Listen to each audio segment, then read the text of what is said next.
ఈ దండ చూసినప్పుడు, ఆ శాలువా చూసినప్పుడు నా బాధ్యత నాకు గుర్తొస్తూ ఉంటుంది.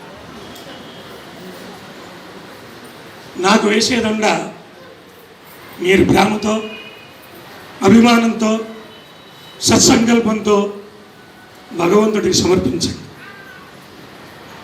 భగవంతుడు ద్వారా మాత్రమే నేను మీ అందరికీ కూడా పరిచయం అయ్యాను. భగవంతుడు సేవలో ఉన్నాను కాబట్టే ఆయన యొక్క ఆశీస్సుల ద్వారా వ్యక్తిగతంగా నేను చాలా గొప్పవాడిని కాదు. ఆయన యొక్క దృష్టి ఒక సూదిమనంత నా మీద ఉంది కాబట్టి మీరందరూ కూడా ఏకతాటిగా ఉన్నారు. ఒకే అభిప్రాయం కలిగి సేవ చేద్దాము అనేటువంటి ఒక తత్పరత కలిగి ఉన్నారు.